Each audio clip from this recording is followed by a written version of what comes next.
Hello all. I know, you don't want to put down your forks.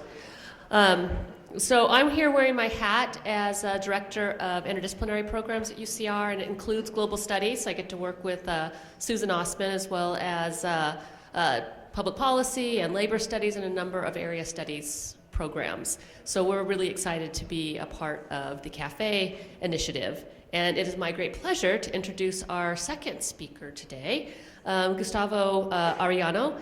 And he was sitting right behind me and I didn't even realize that. And I got to hear him speak before, so you're really in for a treat today. And he's the editor of the OC Weekly, an alternative newspaper in Orange County that some of you may be familiar with. Also the author of a number of books, including Orange County, A Personal History, and Taco USA, which a number of people have read and are familiar with. And like many of the people in this room, he also wears a lot of hats. He's very busy. So in addition to the writing and the working there, he's also lecturing at Cal State Fullerton. He consults for a Fox animated show called Border Town. He writes a column answering questions called Ask a Mexican, asking questions about food and culture. And he has won a number of awards for all of this activity, including Association of Alternative News Weeklies, Los Angeles Press Club President's Award, Impacto Award from the National Hispanic Media Coalition. And in keeping with many of the people in Southern California, some of the folks that I study in the work that I do, he is a lifelong resident of Orange County and the proud son of 2 Mexican immigrants, one of them who was illegal. So he has this very California story that is varied on many fronts, has a lot to talk to us about, and I heard he's going to talk a little bit about your work too. Yes.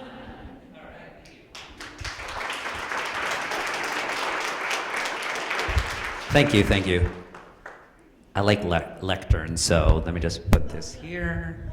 Then I have a loud voice, so let me just gauge this. Hello. Okay, cool. Thank you all for being here. I realize I'm coming after lunch and probably before dessert, so I know what my competition is. I'll try to be short, sweet, and to the point, and if there's not dessert, let's start eating those tejocotes, because if you don't eat them, I definitely will. So, my name is Gustavo Arellano, and usually when I lecture to people, I give like a 5-minute speech about all the wonderful things that I do, because especially for you young folks out there who are getting into the world, a professional world, you should always talk as much about yourself when you have an audience in front of you, because you never know when you're going to have an audience in front of you again. However, I'm going to spare you guys that for the most part today because I have a book signing tonight actually at the Cellar Bookstore here in Riverside, not too far away from here. So 7 o'clock, I'll talk way more about sort of the professional things that I do, Ask a Mexican, Taco USA, all that good stuff. I'm going to talk today, the only thing I'll do is plugs for social media because that's all we care about nowadays. So Twitter, I'm at Gustavo Arellano, all one word. Facebook, my Ask a Mexican page, just type in Ask a Mexican. That's where I post my various articles. Instagram, I'm at Gustavo_Arellano. Once we're done here, I'm going to do a shout out to UC Riverside, of course, all of you wonderful people on Instagram. Of course, how can you not? Come on.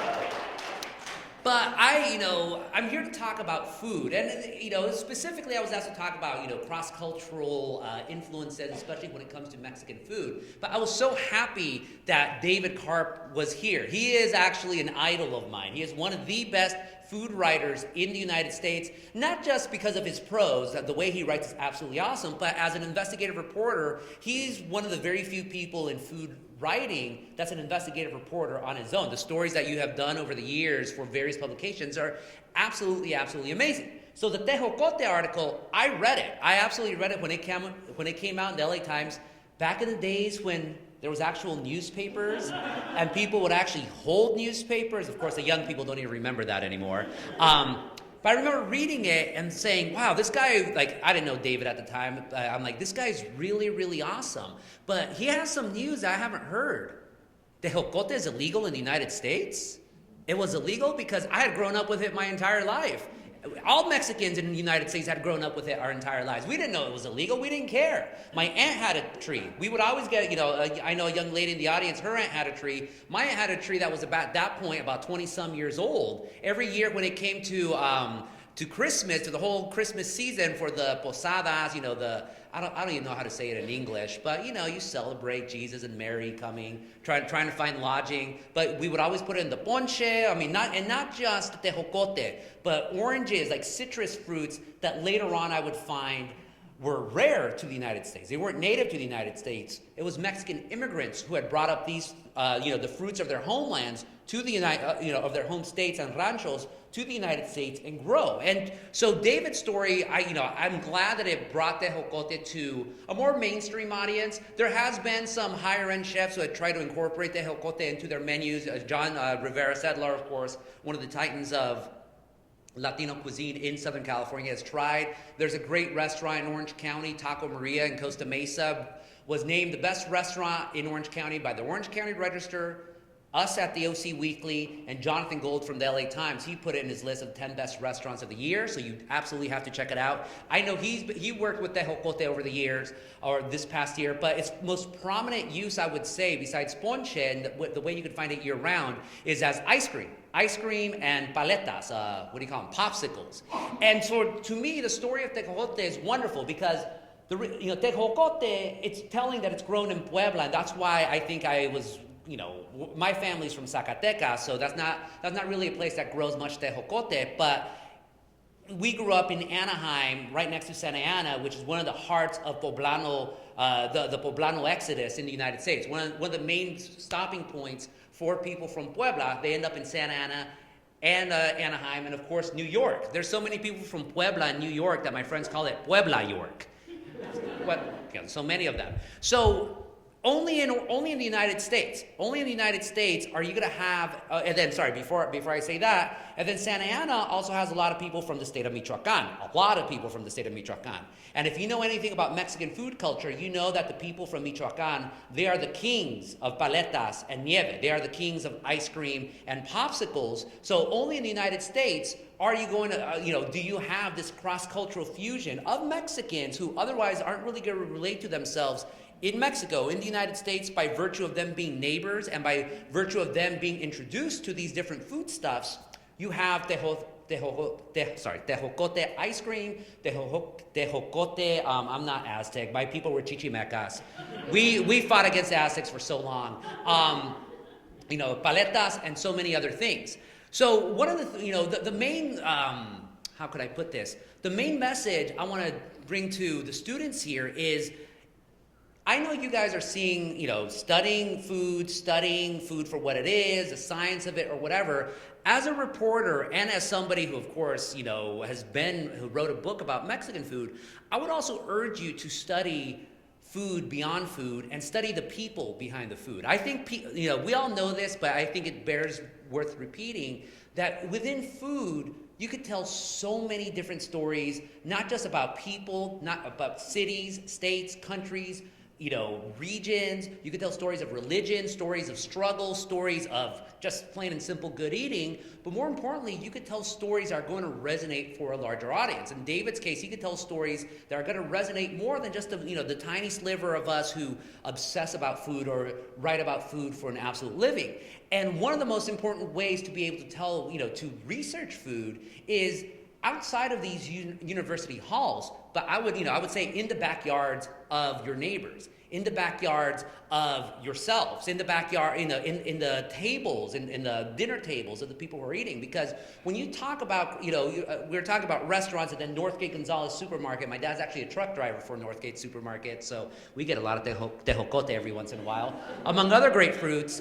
But I would say once you see the markets and then the restaurants, by then, those foods are already old news. So David definitely broke that story for the mass audience, but for the Mexicanos who knew about that, that was already old news. It's important for you guys to talk to the people who are out there, the immigrants and the children of immigrants who are growing up with all of this and know these stories far more than any professor or any reporter or any scientist. It's absolutely true. That's what you live with it. When you see this, especially up here in the United States, you're going to find different stories. You're going to find different people growing different things.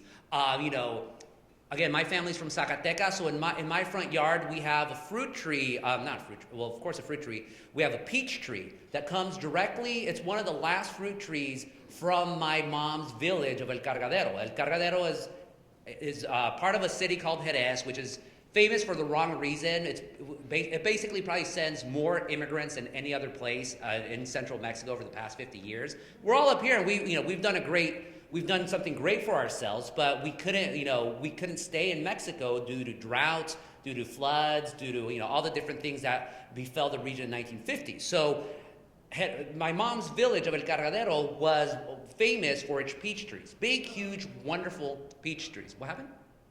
I thought somebody was going to say something. So the last batch of those peach trees no longer grow there in El Cargadero. They're actually here in the Inland Empire. Where does he have his huerta? I think Chino, somewhere out here, but you have acres of these peach trees that one guy, he came up here in the 1970s, took these trees with themselves, and now sells these peach trees, yes, to other people, but mostly from people from this village to try to recreate the homeland that we had to leave. That's one story right there. Another story that I would say that, if you talk to people and realize these things is, especially, it'll resonate with you guys with citrus. We all know about the lime crisis from last year, right? Yes? Where lime was costing, $15 a pound, or even more so than that. You had poor mixologists telling people, if you bring me a whole bag of limes, I'll make you a free margarita right there and then. David knew about this story 5 years ago. The people from the state of Michoacán, from the lime-growing regions of Michoacán and Guerrero, the so-called Tierra Caliente, they knew about it. They knew that there was going to be an apocalypse for limes due to the narco wars that were happening in Mexico. What was happening was that these drug cartels were coming in and basically taking these lime orchards or lemon and lime groves hostage. They were killing these people. You were having an exodus of all these lime growers up into the United States because they could no longer make a living there. Eventually, some of those lime growers, they went back down with cuernos de chivos, AK-47s and shotguns, and they were able to win back, some of those lime groves, and as a result, the lime prices have stabilized. But in this day and age, where so much of our produce is grown in Mexico, if you don't know those stories, if you don't know those personal stories, don't be surprised when there's a shortage of limes or, the next fruit that's going to be in crisis mode. I'm just, I'm letting you know this. I'm letting you know this right now is avocados. It's basically the exact same issue as limes, and it's the exact same region of Mexico, Michoacán. If you know these stories, you're going to be able to tell much better stories or do much more research. And how did I know about this, by the way? Because I have friends, unfortunately, who had to flee the violence in Michoacán. I had friends who, without saying too much, they were telling these stories. They were saying, limes they're basically, you've heard of the saying blood diamonds, and you have basically blood limes and blood avocados right now in Mexico, or definitely more so last year. So us at the OC Weekly, we're able to tell a story about that. Take care.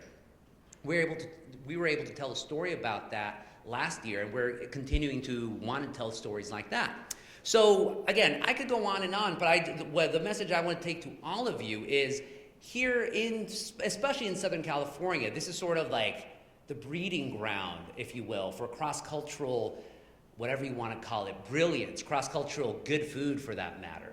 Know those stories. What's the most famous street food right now besides tacos? Bacon-wrapped hot dogs, right? Everyone loves bacon-wrapped hot dogs. Are they here in the Inland Empire? Not yet? Oh, they're going to come your way very, very soon. Okay, very simple. Well, if any of you have ever gone clubbing in downtown LA, you know what bacon-wrapped hot dogs are, or a Dodgers game. So, very simple. Bacon-wrapped hot dogs is you get a big, I'm gonna explain how it is here, then I'm gonna trace the evolution backwards. So in Los Angeles, the bacon-wrapped hot dog, you get a big hot dog bun, sometimes it could be a bolillo. It's no longer usually just a Frankfurter anymore. It's usually like a kielbasa, a Cajun sausage, Italian sausage, big huge sausage. Wrap it in bacon, then you put your chiles, your sauteed onions and peppers, but since we're Mexicans, it's not just bell peppers. You put some jalapenos, some serranos, some chile de árbol if you really want to be adventurous. You put some mustard, ketchup, mayonesa, some salsa on top of it. They are a phenomenon. They have been a phenomenon in Southern California now, especially in Los Angeles, for the past 15 years. They've been traveling up north, up I-5, north on I-5, east on I-10, and slowly conquering the United States. I don't know how they skipped you guys. I guess we must have taken, the 210 freeway and then skipped on the other way, go up I-40 or something, I don't know. But, for me, the bacon-wrapped hot dog, and I know we're getting away a little bit from fruit, but the bacon-wrapped hot dog is very much this idea, it gets to what I'm trying to point out, this idea of cross-cultural food and also talking to people about finding out the history of the food. So most people assume bacon-wrapped hot dog, and they have different names. They have Tijuana dogs, street dogs, some people call them ghetto dogs, danger dogs. People just assume, oh, they showed up in Southern California, like in LA about 15 years ago. They must have been created in LA. No, the way they came in LA was they came from Tijuana. In Tijuana, they had been there for the past 20 to 25 years. In Tijuana, this whole idea of bacon-wrapped hot dogs, except there, they were smaller. And the way they came from Tijuana was from Tucson. So we go from LA down to Tijuana up to Tucson. In Tucson, they're called Sonora dogs. That gives you a little hint of where the bacon-wrapped hot dog originally came from, Hermosillo, Sonora. So if you go to Hermosillo or Tucson, you find the original bacon-wrapped hot dog. It's much, much, much smaller. It's made with a bolillo, so a French roll, a very soft bolillo.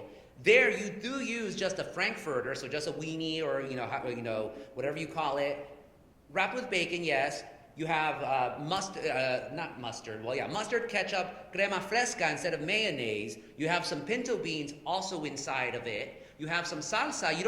And then the chiles that you have are chile güeritos. Like, what would you call them in English? Chile güeritos. Anyone know?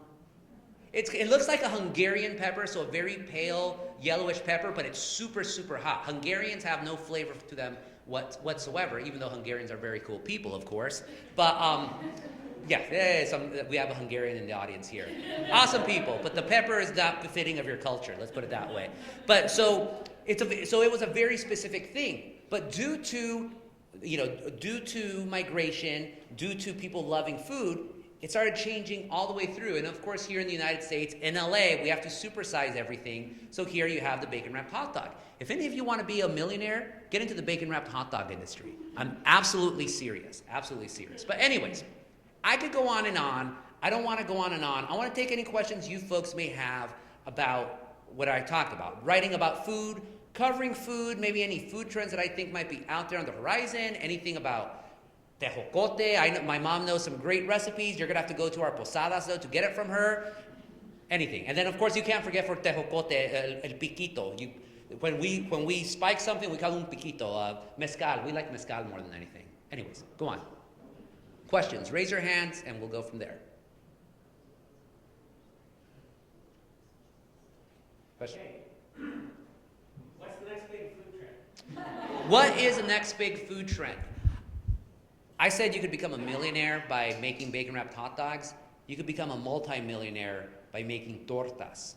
Tortas, in case you don't know, a torta is basically the Mexican sandwich. Look, tonight I'll give the whole lecture of the history of Mexican food in the United States, but we know the whole story already. Americans love Mexican food. We have been obsessed with it in all its various manifestations for over 150 years. Read my book, it's all there. Americans love Mexican food.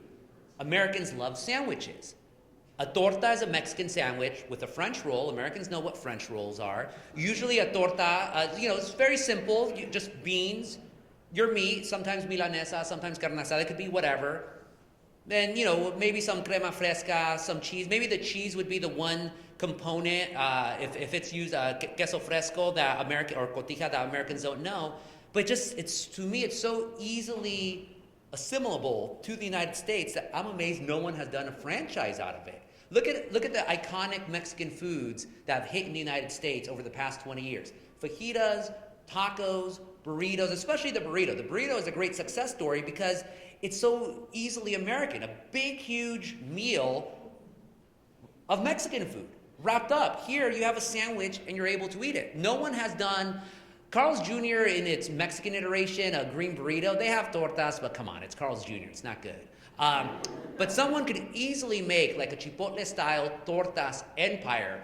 In Los Angeles, there's a smaller chain called Cook's Tortas. It's a very good place, but someone could easily do that. That is a trend that still hasn't hit. And the other trend, for me, what's interesting, and it gets kind of into tejocote, is how Americans usually love Mexican food more than Mexicans, or Mexican items more than Mexicans. It hasn't hit with tejocote just yet, but I talked about mezcal earlier.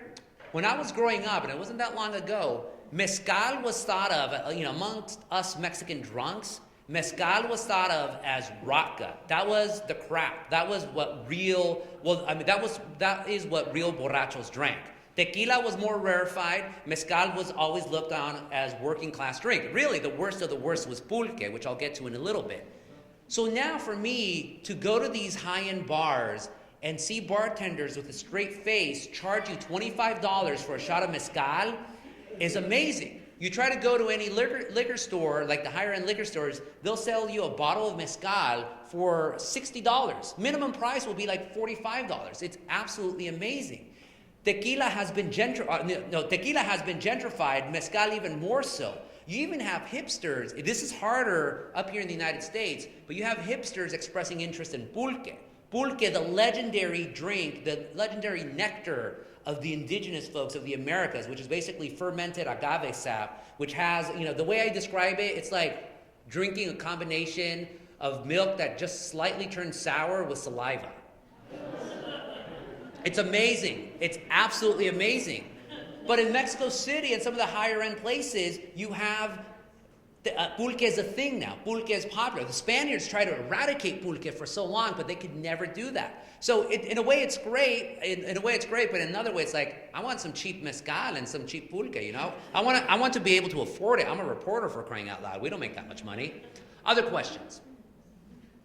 Yeah, I was curious about what the trends are in Mexico today.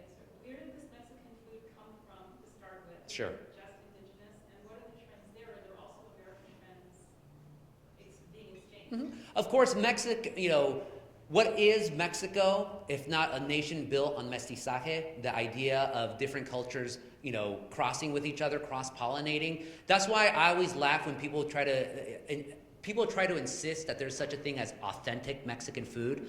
Okay, what part of Mexican food is authentic? Is it going to be that carne asada? Well, the Spaniards brought over cows and poultry and all that almost all the livestock into the New World. Is it that very, is it going to be those awesome tacos al pastor, the big spit? Well, it was Lebanese immigrants who brought their shawarma tradition to Puebla, actually. Puebla and Mexico City around the 1930s, 40s, around that. Al pastor translate into shepherd style, because a lot of these Lebanese were shepherds and were using lamb and beef in their al pastor.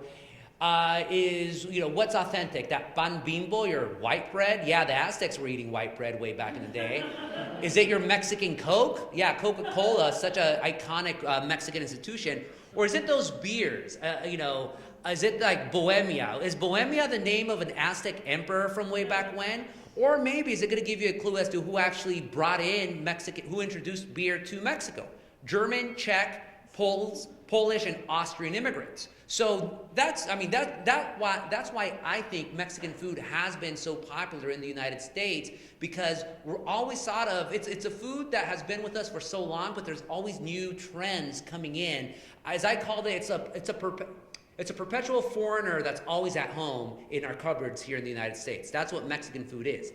In Mexico itself, the trends that are going on right now, well, the funny thing is now you're seeing food in Mexico. How can I put this? You're seeing Mexican food now coming into Mexico that historically wasn't there. Burritos. My family from Zacatecas, we're like right at the north central part. We end right before how can I put this? We end right at the burrito frontier. Or we're right next to the burrito frontier. Burritos in Mexico historically are only from northern Mexico. Really, the capitals of burritos are going to be like Sonora, Chihuahua, Nuevo León, the city, right on the border. It is the ultimate borderlands food. South of Durango, burritos historically were not known. My family never ate flour tortillas in Zacatecas, ever. It was always corn tortillas. Flour tortillas were part of, especially Sonora and, again, the borderlands. But now, with basically migration being so easy back and forth, you're having now Mexican immigrants going to Mexico and opening up burrito stands, opening up hamburger stands, opening up hot dog stands, selling flour tortillas. So Mexican food is learning how to love a different style of Mexican food, or Mexicans are learning to love a different style of Mexican food that they never had before. Taco Bell, of course, will never make it. Just not, I don't, you know, when they opened up a Taco Bell in Monterrey, which is a very, like, it's one of the, probably the richest city in northern Mexico, a very, very Americanized city.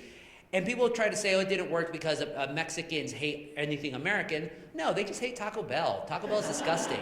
There is no redeeming factor in Taco Bell. On the other hand, if it was a Del Taco, I think there would have been a franchise there already. But, you know, this idea that Mexicans are very jingoistic toward any American influences, it's absolutely fake. It's absolutely false. I mean, you want to know a food that Mexicans absolutely love, and not necessarily in a good way, instant ramen. Mexico is the world's 4th leading consumer of instant ramen. You know, all that sodium, it's not good for you, but I grew up with it. You know, Maruchan soup, I think you say it in English. We always called it sopa maruchana. You know, put some tapatio on it, you're set. Other questions? Don't be shy. From the students.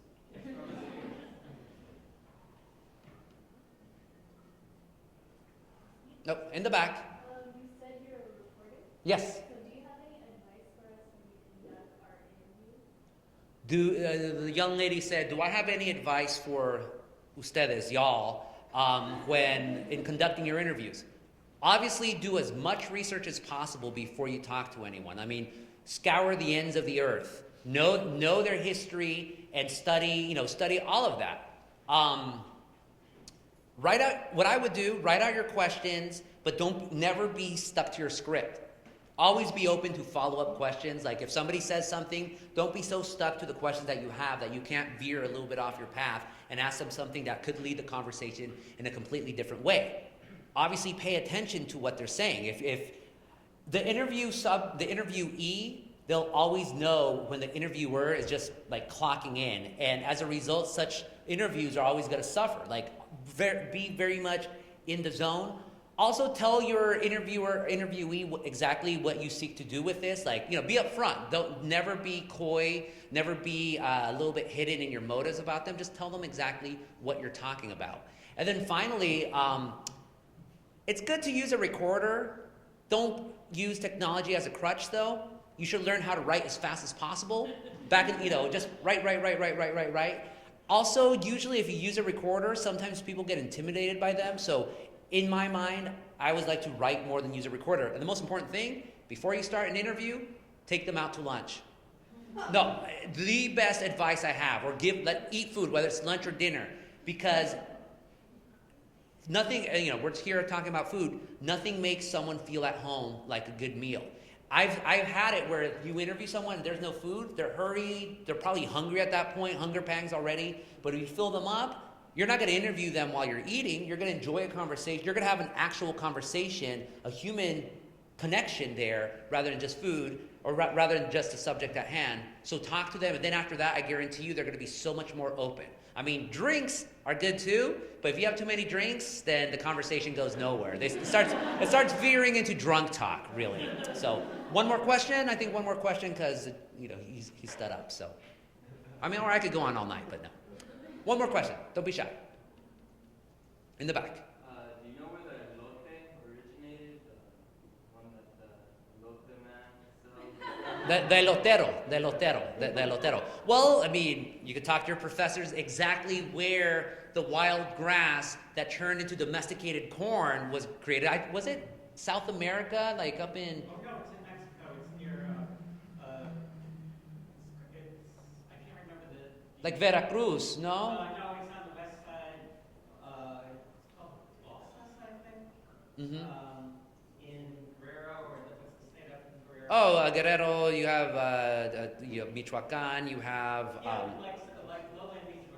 Okay, yeah, that would make sense. So, I mean, the corn that created basically, the children of the corn, a Mexican empire and all that, is from Michoacan. The idea of elotero, well, again, butter didn't come until the Spaniards came with milk, because there was no milk, there was no cows to milk in Mexico. Street vendors in the United States, beyond Mexicans, street vending has always been a part of American culture. There, you know, it's funny because in my book I talk a lot about the early Mexican street vendors of Southern California. The most famous person was a tamalero, the tamale man, except before there was cars, they would sell them in horse-drawn tamale wagons. Los Angeles outlawed them. By then, though, you had trucks, so now what do you have? You have people selling tamales out of their car trunks. The elotero, I would probably, just based on the research, and David might know a little bit more about this, I would say the elotero probably didn't pop up in Mexican neighborhoods until probably after the Mexican Revolution, 1920s, 1930s onwards, and they didn't explode in popularity until the next great wave of Mexican migration in the 70s and 80s. That's what I would say. And now, of course, you know, they're anywhere and everywhere, and they're absolutely delicious. So, question right here? One more. The best Mexican place in the Inland Empire. I am not very familiar with the Inland Empire. I'll be very upfront about that. The one place all of you should go, it's a pilgrimage, actually, is you go to San Bernardino, off, you know, Mount Vernon and 6th. There's a place there called Meet La Café. Meet La Café is the oldest Mexican restaurant in the Inland Empire, number one. Number two, that's a place where Glenn Bell of Taco Bell fame stole the tacos that created Taco Bell. Really quick story, just because I think all of you should know this, but I'm not making this up. This isn't this anti-white conspiracy, typical, you know, typical victimization Mexican rambling or anything like this. In his biography, Glenn Bell, you know, Glenn Bell's biography, great title, Taco Titan, the Glenn Bell story. In his biography, Glenn Bell admitted that he got the idea for making tacos from a Mexican restaurant that was right across the street from his first restaurant, which was a little hamburger stand on the west side barrio of San Bernardino. He admitted that every night after closing shop, he'd go across the street to this Mexican restaurant, order the tacos, go back to his little stand, and try to reverse engineer them. And then from there, he ended up opening his first Mexican restaurant, then another one. Then Taco Bell, of course, originally ended up in Downey. He admits to all of this. What he never said was the name of the Mexican restaurant. So when I did my book, my Taco USA book, I figured I want to find out what this restaurant was. I believe you should you should give proper credit to all the people who deserve it in history. So go out, to whatever you want to call them, subaltern, since we're in the university atmosphere here. Those people. So I went there and I expected there's no way this restaurant's going to exist because this happened in the 1950s. 90% of restaurants closed within a decade, but I knew exactly where his original hamburger stand was, and I also figured no way that building's still there. So I go there. Not only is the building still there, it's part of the chain, very famous chain in the Inland Empire called the Amapola Rico Taco. So not only is it there, but that Meet La Café was right across the street, still there. I go to the restaurant owner and I say, hey, look, I'm doing this book. I'm just trying to verify that Glenn Bell used to come here in the 1950s. So the owner, Irma Montaño, Irene Montaño, she's still around. She said, I remember him. She was the daughter-in-law of the founders. And she said, Glenn Bell always used to come in. He used to come in so many times that my father-in-law eventually got tired of him and said, look, I know you're trying to steal my recipe. So if you're going to steal my recipe, can you at least steal it right? Just come in with me into the kitchen and I'll teach you how to do it. So Glenn Bell never mentioned that. Glenn Bell never said that, I can't remember his name, but the founder of Meet La Café taught him how to do these tacos. So I was just stunned. I'm like, this is why you get into the food business or the food reporting business, to find stories like this. And then I asked Irene, well, does it bother you that Glenn Bell created a multi-billion-dollar empire off of your family's heritage? She's like, nah, good for him. His restaurant's been around for 50 years. We've been around for 75. And besides, our tacos are better. So those original tacos, they have not changed the recipe since 1937 when they opened. So for those of you who say that there's no such thing as an authentic hard-shell Mexican taco, absolutely not true. Fry them fresh, inside ground beef. On top, you have the whole rainbow of, green cabbage, or, you have the repollo, the red tomatoes, and then that blizzard of cheddar cheese. They brought that exact recipe from Jalisco, where they're from. So that's living, breathing history that you're eating there. It's like the taco. You have to go and get the taco. Thank you so much. If you want to talk to me afterwards, I'll be here. Thank you so much.